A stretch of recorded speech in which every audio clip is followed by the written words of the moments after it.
ഓ മാൻ, ഇന്നത്തെ പരിപാടി ക്രിക്കറ്റ് കളി.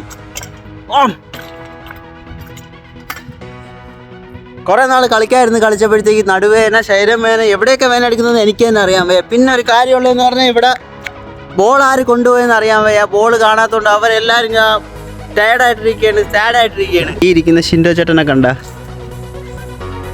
ബാള് കിട്ടാത്തതിൻ്റെ വിഷമത്തിരിക്കണം. ബാള് കൊണ്ടുപോയാരെന്നറിയാൻ വയ്യ. സുബിൻ ബ്രോ,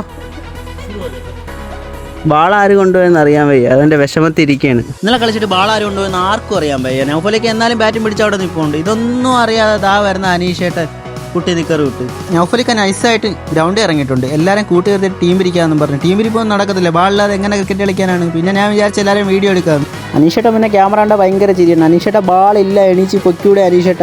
ഷമീറാണെങ്കിൽ ഒരു സൈഡ് അണ്ടി പോയി അണ്ണാനെ പോലെ സ്റ്റമ്പ് നോക്കി അവിടെ ഇരിപ്പുണ്ട്. ഇപ്പം ബാൾ വരുമെന്നും പറഞ്ഞു. ബാൾ എടുക്കാൻ പോയാൽ കാണുന്നതുമില്ല. നൗഫലിക്കാണെങ്കിൽ ബാറ്റ് തറ വെക്കുന്നതുമില്ല. ചിന്താവിഷ്ടയായ ശ്യാമളെ പോലെ വിഷ്ണു താടിക്ക് കൈ കൊടുത്ത് അവിടെ ഇരിപ്പുണ്ട്. ഇന്നിനി ക്രിക്കറ്റ് കളിയും തേങ്ങ മാങ്ങിയൊന്നും നടക്കത്തില്ലെന്ന് എല്ലാവർക്കും മനസ്സിലായി. അതുകൊണ്ട് സ്റ്റമ്പും ബാറ്റും എല്ലാം വാരി കെട്ടിക്കൊണ്ട് നമ്മൾ പുറപ്പെട്ടു. എല്ലാവരും അവരവരുടെ കൂരകളിൽ പോകാൻ പോകുന്നു. ഞാൻ നോക്കിയപ്പോൾ അനീഷേട്ടൻ കുട്ടി നിക്കറ് വിട്ട് ഒറ്റയ്ക്ക് പോകണം. എനിക്ക് അപ്പോഴേ മനസ്സിലായി ചായക്കടയിലോട്ടാണ് പോകുന്നത്. പിന്നെ പഴംപൊരിയും ചായ അനീഷേട്ടൻ്റെ വക. പിന്നെ അടുത്ത വീഡിയോയിൽ കാണും. Tata, bye bye, see U.